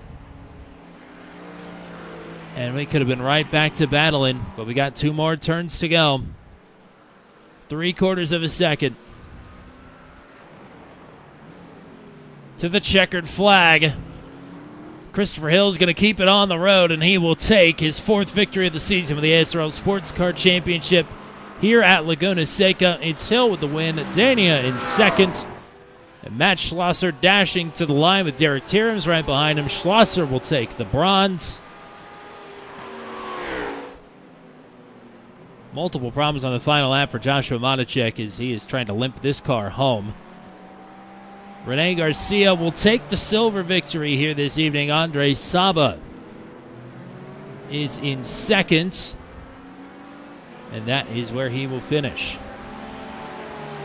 Madacek, despite the issues, will bring it home third in class. Yeah, those are some big points lost there in those closing laps for Madacek. Garcia, I believe, win number 2 on the season. Won the first one at Long Beach. But a flash of the headlights there for Garcia, and he's back to victory lane for the 7th time in the ASRL Sports Car Championship. Whereas for the 101 of Christopher Hill, I believe that makes unlucky 13 for him.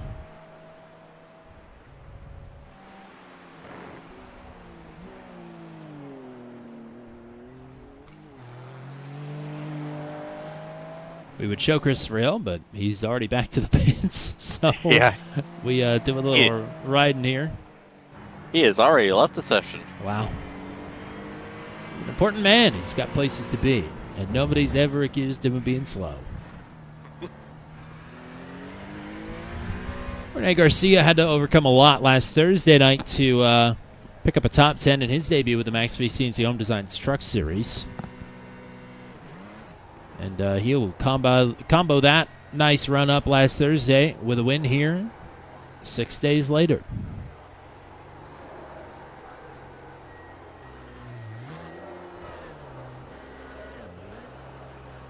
These burnouts, I will say, they look underwhelming, but if you knew what it'd take to pull this off, you would not think that, as it is so dark.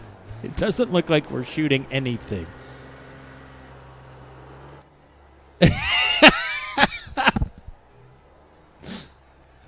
I don't know why that looks so funny to me, but it does. All right, let's go ahead and get a full finishing rundown here after tonight's 40-minute feature at Laguna Seca.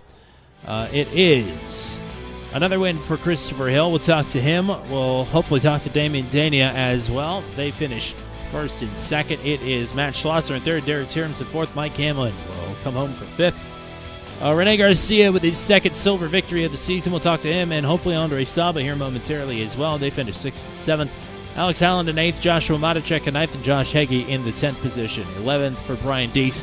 It's Rob Henry in 12th. 13th for Nick Batista. Jarrell Williams at 14th. Corey Rutherford at 15th. Joshua Rutherford at 16th. Then DNFs for Joshua Mir, Ken Eastep, and Travis Fleming down to 19th. And Johnny Alford never came back to the session, so he will be, I guess, technically credited with a 20th place finish, although he never turned a lap here in the feature. Well, we'll get ourselves situated here, and I'm not sure if Andre Saba is hanging around or not. We may jump the line a bit and turn it over to James Watson to have a word with Rene Garcia. And why don't we go ahead and pull him up straight into booth 200, a winner once again. And James, have at it. All right, Rene, James up in the booth. You got a copy? I got you, James. How you doing, brother? I'm doing good. That was a fantastic job tonight. First of all, kind of a straightforward race for you there. Take us through your night. First, let's go back to the first race. I want to deeply apologize to Nick. I did not mean to run into him. He couldn't get his tires up to temp. He was struggling. Tank slapped it, and I had nowhere to go. I feel bad for that. And then I killed it in the first race. I got up to second, spun, got up to second and spun again. So that was horrible. But this race was fun. I just sent it from the start and kept it up there. At the end, I saw Madacek coming. Man, he was freaking flying.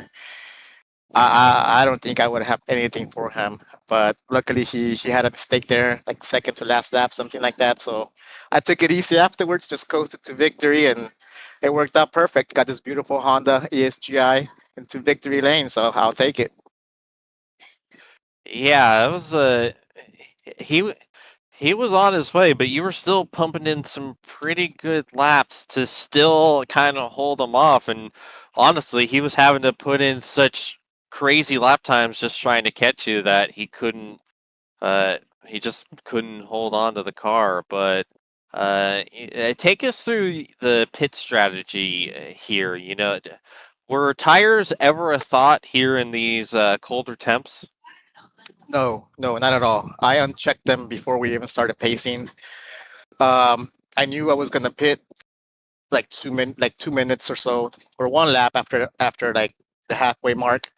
We have just put in a little bit of fuel, not too much, but it worked out. Just stayed patient and let the cycle happen and cycle back up front. Let me see, who was it? Andre Sabo was there. He was like maybe 6 seconds behind me. He kept falling back, so I figured he will fall back and he will probably hold model check up. I don't think he did. I think he just let him by. I'm not sure what happened there, but yeah, it worked out perfect. I just ran my race, kept it clean, and just I was praying for a victory so much, guys. You have no idea. I just wanted to win. I won the feature. I'm happy to win.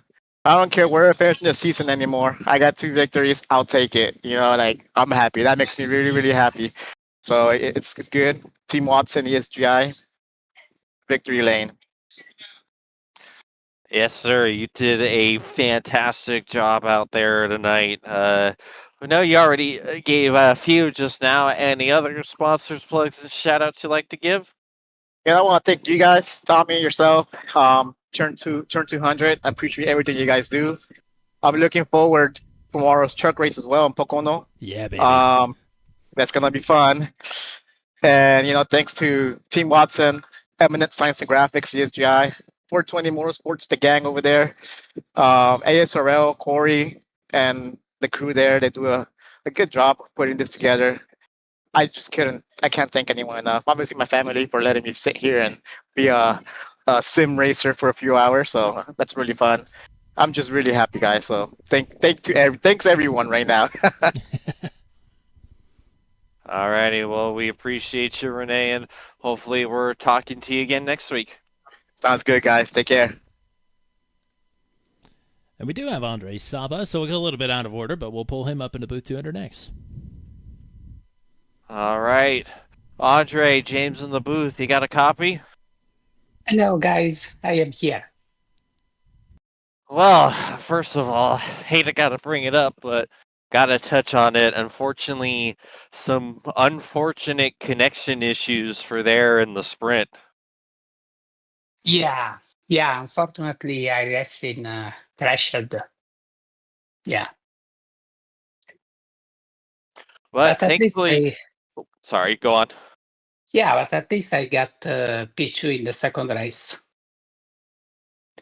Yeah, honestly, you did a fantastic job to bring home a good result, and despite everything going on in that first race, with what happened in the first race, Haze, how tough was it to kind of get your focus back and make sure to go out and get a good result in the feature, especially for the good starting position you were getting at least? Yeah, I started first, which is great. I tried to stay with Rene. He was too fast for me, so congratulations to him. And I just focused to doing my best in the night, let the gold drivers go. And I am lucky to be here just because Joshua made a mistake at the end of the race. So very happy of this P2. Yeah, fantastic job. And so we're going into our last night of the season here next week. It's looking like a pretty tight battle between you and Josh for the championship. Just take us through your plan of attack going into next week. Yeah, actually, next week it's a track that I really like. So I will make a lot of practice and hope it will go everything well for me.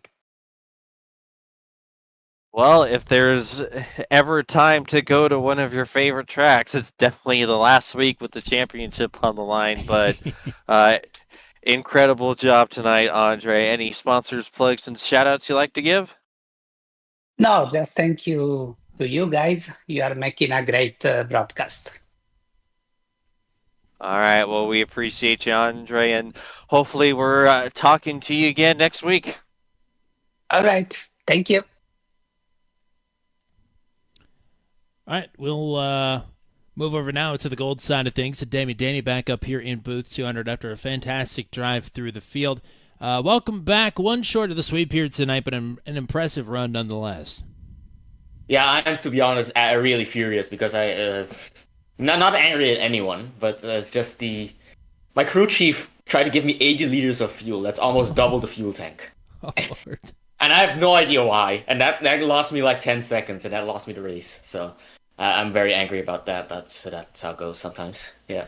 It certainly does, and we were kind of curious about that as well because the gap ballooning there. But, I mean, you had to work your way all the way through the field there, saw a couple of interesting things, I'm sure, in the first couple of laps. But, I mean, after about lap 4 or 5, it was just purple lap after purple lap, even in and out of traffic. I mean, you were just absolutely nailing them down. Yeah, again, as I said earlier, I didn't really practice all that much for this race, but I was really on it in race 2. I don't know what I did, but I was just... I remember saying to Joshua in the middle of the race, I'm running 2 seconds a lap faster than most of the field and 1 second a lap faster than Mike Hamlin and Christopher Hill. And that was in traffic. So, yeah, I'm proud of my pace. And I'm happy, but I'm also angry because I know I could have gotten that double win, and if I want to win 10 races, I got to win the next next 2 races, which is going to be very difficult. But that is one of my favorite tracks, so gonna give it a shot. Well, you know, we won't make comment on the point situation just because we haven't heard anything official. But, you know, coming into tonight, we said that you needed a 12th place average between the 2 races, and you managed a 1.5 here. So we'll wait for all that and the coronation and all that next week at Circuit Gilles Villeneuve. But regardless, I would imagine, you know, you're going to be racing a little bit less pressure on your shoulders headed in next week. What? No. No, I don't. No, I don't. I'm pushing even harder now. I want to win. All right. Well, I want to win 10 races. Who do you think I am? I'm starting practice from tomorrow. I don't care. That's what I'm we here like to hear. Well, let's get some shout-outs in once again before we let you go. How many people do I have to shout out? Anybody you want. Let's see. First of all, shout out to my crew chief. He can, in nice words, he can go screw himself. Corkscrew himself. Yeah, I have no idea why that happened. Yeah, I think my father's watching in the living room again. I think I'm hearing him very excited, so I'll have to watch a replay to see if anything happened. But yeah, let's see. Anything else?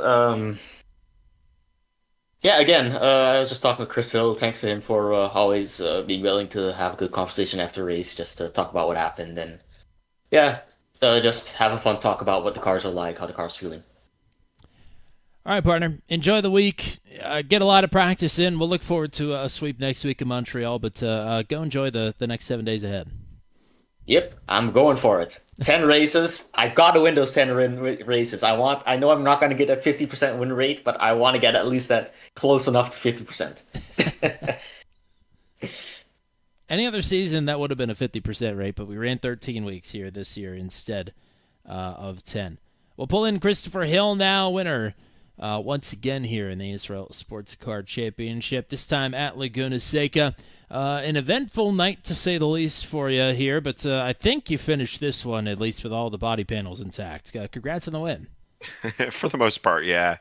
Yeah, it was a rough night to start, for sure. Like in qualifying, I dropped a wheel in the corkscrew on first lap, got a 1X or whatever it was, and then lap number 2 did the exact same freaking thing. So like I had to start from the back for the first for heat race because of that, and then it was just a frustrating night from there. Definitely got some damage in the first race, and I just didn't have pace tonight either. But hey, whatever. We got lucky, pulled off a win on the second round, so I'm happy with the result. Not necessarily how we got there, but hey, all that matters is you cross the line first, I guess, right? I mean, lots of pros and cons on a night like tonight at a track like this in these conditions. But I would have thought that the biggest drawback of the whole thing would be just driving in the dark. But, I mean, that's really where you seem to come to life. Yeah, honestly, the car got better as it got cooler, too. I made some silly mistakes. I mean, I threw away like a good 2 or 3 seconds in one lap there towards the end that really made my life more difficult at the end because I hit the curb in turn 6 with like, I don't know, 3 or 4 laps to go and dang near binned it. And then went off in like 9 or something of all things too. So it was just like really, really scrappy lap and yeah, just brought her home, but barely, so yeah, I mean, that Merc is really temperamental. It's I enjoy it when it comes together and when it's in the right conditions, but I'm regretting my I'm having buyer's remorse, so to speak, on it right now because it's not strong enough in the technical stuff to really get the pace out of it with my driving style. And if it's cool, I can abuse it a little bit more, and then it's fine. But it doesn't like my more abusive driving style, I guess you could say. So, yeah, it is what it is. We still pulled off a win, so I'm happy with that. Congrats to Damien on the championship. I think he pulled it off tonight, or pretty close to clinching it. And bummed we couldn't be there for all the rounds to really give him an actual honest run for it. But hey, it could be worse, I guess. Well, he does have one more goal in mind, and you two have just been absolutely lighting it up the last few weeks on track anytime that you are together. He says he wants to win 10 races this season. He needs to sweep next week at Montreal to do it. I mean, what do you say for another 60 minutes of a good, rousing battle between you two next week? Well, I sure as heck am not going to lay down and try to let him have it, right? I might even have to practice. Not to bust his, burst his bubble or take away his dreams there, but I wouldn't mind getting at least 1 or 2 more wins in for the season. I do think Montreal will be pretty decent for the Merc with the long straights, as long as we can make it through the technical stuff. All right, it's definitely got the legs on most cars, so. If we can just figure out how to get it around the corners once or twice, then it should be okay. So I don't know. We'll see how it goes. I don't think I'll be able to put in the as much practice as I really need to get the most out of it by the end of the week. But I don't know. Maybe we can get enough to at least pull off 1 of the 2 victories or something like that. So we'll see how it goes. It's been a fun season though. I mean, it's been interesting watching Damien improve throughout the season too, and he's gotten a lot more respectful, a lot better as in the racecraft side of things. He definitely finds the pace. That's not an issue. So it's been fun racing him the last couple of races, and hopefully we keep that going for the last run. Yeah. Very much looking forward to that. Congrats on another one here tonight at Laguna Seca, and let's get some shout-outs in before we let you go. Thanks to Team Watson Racing Setup Shop. Everything they do and being part of the team, it's always a pleasure to race with the guys and represent the shop and all of that. Precision Racing Instruction. You're looking for a tune-up, real world or sim world, whichever. Reach out. We'll help you out there and get you dialed in. And one of these days, I will actually finish my book and get it out and onto the market. So I'll let you know when that comes around. And yeah, thanks to you guys for putting it on, and obviously for the Rutherfords and all that for hosting. I mean, having the series and all that. So it's. Yeah, looking forward to the final round. Hopefully we have a good, fun one, and we'll go from there. All right, partner, thanks for the time. As always, go celebrate the 4th win of the season, and we'll hope to talk to you at least one more time next week at Circuit Gilles Villeneuve. Yeah, sounds good. Talk to you later. All right, partner, we'll wrap it up here for the night. Laguna Seca, a pretty fun one, even in the dark. With everything going on, barrel rolls, lots of dirt flying everywhere, but it was a fun night of racing once again, and Hill and Dania can sure put on a show. No kidding. Yeah, an absolutely fantastic job from everyone tonight. put on a heck of a show. So, and I don't quite think we were expecting that good of a show tonight with the darkness and this track being tough to pass at, but they definitely proved us wrong. It was a fantastic race from start to finish tonight. Yes, it was, and we get to do it one more time next week at Montreal. Circuit Gilles Villeneuve is where we'll have the final 2 races for the ASRL Sports Car Championship presented by Purple Haze Autosport in 2025 and on Turn 200 as a whole. It's sad that our time with ASRL is coming to an end, but that's just the way of the world sometimes. Everything's got to come to an end eventually. This has been a fantastic relationship, and we'll send it out with a bang next Wednesday night. Between now and then, we got racing action tomorrow night, as Rene Garcia alluded to earlier, from the Tricky Triangle. It's the Max V. CNC Home Designs Truck Series tomorrow night at 9:15 p.m. Eastern Time. Catch us again Monday night for the championship race for the Ghost Squadron Formula Super Series. That will be live from Suzuka in the endurance race format for only the second time this season at 8:45 p.m. Eastern Time. It's the return of the Venom Truck Series Tuesday night at 8:30. The Rocketman Memorial 85 from Daytona will kick things off for another 20 weeks of Venom Truck Series action here on Turn 200. I'm very sad last night that I did not win the Venom Pro-Am. The Am almost upset the field. I ended up in the catch fence in 3rd place instead of taking the victory. Woe is me. Then that will lead us into the championship races for the ASRL Sports Car Championship presented by Purple Haze Autosport next Wednesday night from Montreal. All still to play for in the silvers. It's going to be a great battle next Wednesday night. The gold is all but done and dusted. We'll wait for official word to confirm that and let you know ahead of the broadcast next week. Thanks everybody that was hanging out with us here tonight. Frito Sport, Robin Matichek, Nancy, Joshua Rutherford, Bailey Matichek, as well as Corey Rutherford hopped in there, snuck in there. Roy was here as well, Max 1975. I appreciate everybody hanging out with us here tonight at Laguna Seca. Thank you to the sponsors of the ASRL Sports Car Championship, of course, Eminent Signs and Graphics, Team Watson Racing Setups, and your title sponsor for the year is Purple Haze Autosport. Thanks to the admin team at the American Sim Racing League as well. And thank you to my partner, Mr. James Watson. That is all we got for you here tonight. Until we meet again from WeatherTech Raceway at Laguna Seca, I'm Tommy Cook saying so long and congratulations to Damian Dania and Christopher Hill, your gold winners here this evening, with Rene Garcia and Joshua Matichek, the silver winners. Have a good night, everybody.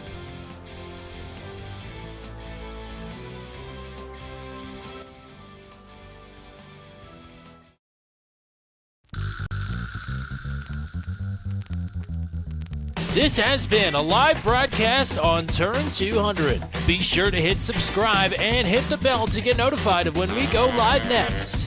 Thank you very much for joining us, and we'll see you again soon.